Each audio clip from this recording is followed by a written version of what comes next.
Hello అండి, ఈరోజు day 12 lunch box recipe wheat ఫ్లోర్తో కట్లెట్ ఎలా చేయాలో చూద్దామండి. టేస్ట్ అయితే చాలా బాగుంటుంది.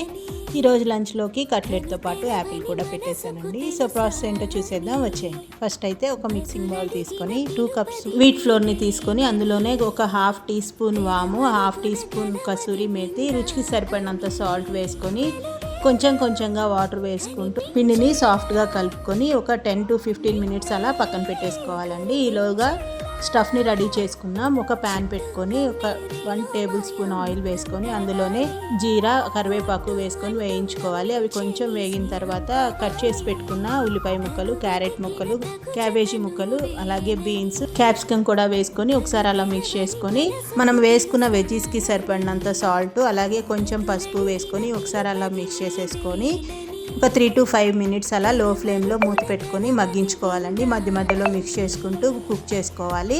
సో వెజ్జీస్ అన్నీ కూడా ఉడికిన తర్వాత ఒక టీ స్పూన్ అల్లం వెల్లుల్లి పేస్ట్, జీరా పౌడర్, ధనియా పౌడర్, అలాగే రెడ్ చిల్లీ పౌడర్ కూడా వేసుకొని బాగా మిక్స్ చేసుకొని మరొక 2 మినిట్స్ అలా ఉడికించుకోవాలండి. సో ఉడికించుకున్న తర్వాత స్టఫ్ అనేది రెడీ అయిపోయిందండి. నెక్స్ట్ మనం ఆల్రెడీ పక్కన పెట్టుకున్న పిండిని తీసుకొని ఇట్లా చిన్న చిన్న ముద్దలుగా ఈక్వల్ పార్ట్స్ లాగా డివైడ్ చేసుకోవాలి.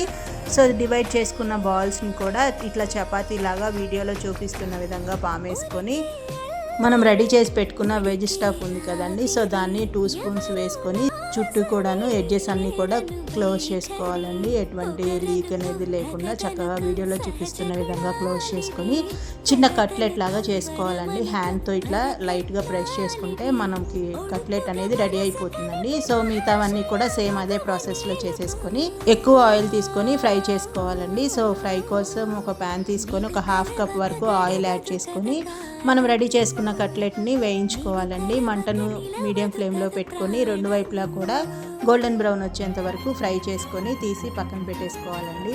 మిగిలినవి కూడా సేమ్ అదే ప్రాసెస్లో మీడియం ఫ్లేమ్లో రోస్ట్ చేసుకోవాలి. అంతేనండి, ఎంతో సింపుల్ అయిన వీట్ ఫ్లోర్ కట్లెట్ రెడీ అయిపోయినట్లే అండి. పిల్లలైతే చాలా ఇష్టంగా తింటారు. ఒకసారి మీరు కూడా తప్పకుండా ట్రై చేయండి. మరిన్ని వీడియోస్ కోసం మన ఛానల్ని లైక్ చేయండి, షేర్ చేయండి, సబ్స్క్రైబ్ చేసుకోండి. మీకు ఏదైనా రెసిపీ కావాలంటే కామెంట్ సెక్షన్లో కామెంట్ చేయండి. Thank you for watching.